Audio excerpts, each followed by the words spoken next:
When Senator John Kennedy dropped the bombshell lawsuit against Representative Alexandria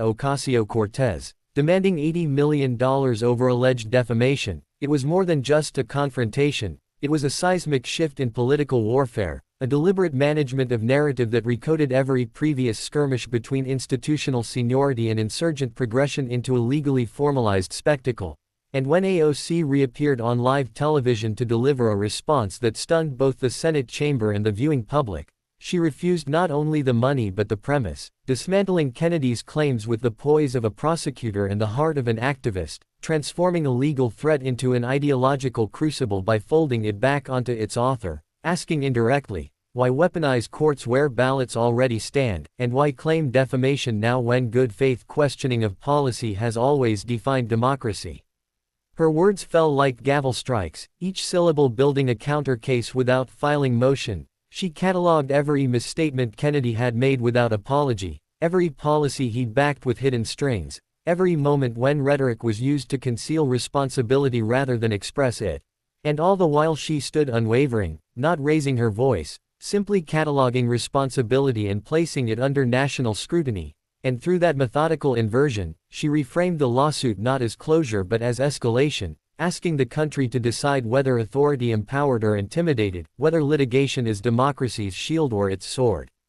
The cameras lingered on her face, the live feed refusing to blink, magnifying the tension between Kennedy's looming cojones of precedent and AOC's rising clarity of conviction, and even commentators beside the screen shifted tone, from amused speculation to hushed anticipation, because they could sense that history was in formation. This was not just a lawsuit, but a statement about power, process, and the politics of fear. As her statement concluded, not with flourish but with challenge, if words are now punishable, what remains of free speech? The room fell silent not out of decorum but out of magnitude, and viewers at home felt the collective intake of breath that signals a cultural turning point. The legal filings that followed, $80 million itemized across reputational harm, suppression of dissent, and anticipated voter distrust, now seemed dwarfed by her televised answer, a rebuke so calm and comprehensive that even critics found themselves pausing to reassess their stance.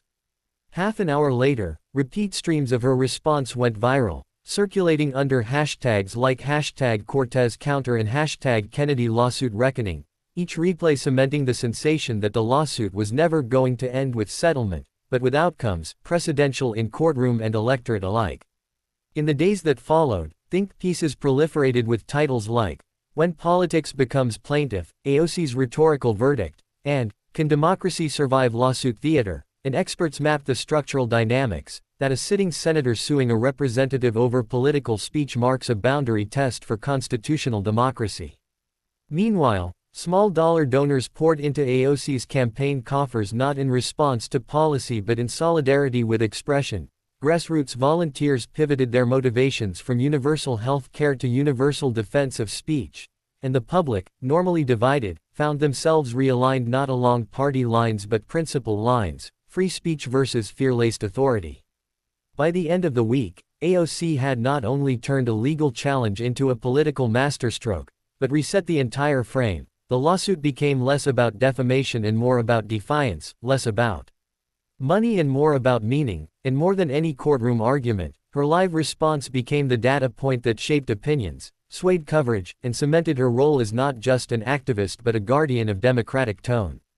And yet, even as the cameras turned off, lobbyists and lawmakers continued to analyze her rhetoric like closing arguments, because her performance, this moment captured on live TV under the weight of psychographic scrutiny, showed that in modern politics, the courtroom is not merely legal, it is theatrical, rhetorical, and every spoken defense can become the sentence that outlives the litigation. Her response, poised and piercing, did not just defend, it defined what it means to stand firm when the system shakes you, and in doing so, she did not just resist, she resonated.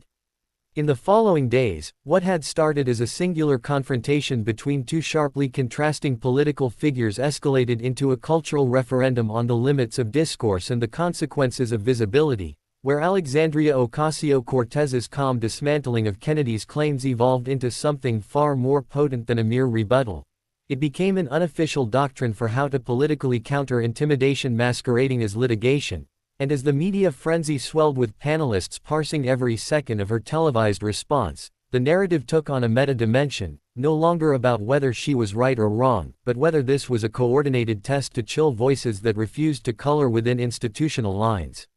Senate aides began whispering about the lawsuit not as legal leverage, but as political miscalculation, a tactic that had inadvertently lifted AOC beyond the realm of opposition, and placed her squarely in the position of symbolic leadership, where her very refusal to be rattled became a lesson in modern resistance, especially for a generation-long condition to believe politics required compromise more than confrontation. Meanwhile, Kennedy's team issued press releases attempting to reframe the suit as a stand for dignity, claiming injury not to ego but to institutional respect. But the damage had been done, not just reputationally, but strategically, because in pulling the legal lever, he'd made AOC's voice a national echo chamber, one in which even apolitical Americans recognized the chilling undertone, that powerful men may sue women not for falsehoods, but for audacity. And yet, what was most extraordinary was how AOC responded after the cameras dimmed. She didn't spike the football or parade the viral moment. Instead, she pivoted the attention into a larger conversation on SLAPP suits, strategic lawsuits against public participation, using the Kennedy case to amplify legislation aimed at preventing officials from suing dissenters into silence, effectively turning his action into the very fuel for structural reform. Her staff, seasoned but often overwhelmed by the media tailwinds of her every word, found themselves fielding calls not just from donors or fans, but from First Amendment scholars, artists, comedians, even public school teachers, all of whom wanted to know the same thing. If elected officials could be sued for being outspoken, what protections remained for the rest of us? AOC's answer was consistent, not legalese, but logic. We do not secure speech by stifling it with paperwork, she said in a streamed roundtable, and with that line alone, turned a defamation suit into a civics lesson, one watched by millions not as political theater but as a stake in their own expressive futures. Opposition voices tried to paint her as melodramatic, but their criticisms fell flat against the public's memory of that unshakable delivery, that moment on live TV where she did not simply speak truth to power, she redefined what power sounded like when it was grounded in clarity rather than condescension. Within 2 weeks, multiple outlets reported that support for Kennedy's suit had evaporated within GOP circles, with some conservative voices privately admitting that the optics were damaging, not because of partisanship, but because the lawsuit had morphed into a public spectacle of fragility. Even late-night hosts, typically known for leaning into humor, chose to cover AOC's remarks not with punchlines but with applause, recognizing that beneath the theatrics was a raw, rare instance of rhetorical self-possession that refused to flinch even as the weight of institutional force bore down. In time, think tanks began writing briefs on the Cortez Doctrine, not officially, of course, but as shorthand for the idea that poise under pressure, when televised and legally charged, becomes a civic act, a performance of democratic resilience that doesn't seek to win arguments but to redefine the argument itself. And in that sense, AOC's televised answer was more than viral, it was foundational, a recalibration of who gets to speak, how they defend their voice, and what happens when power attempts to criminalize presence.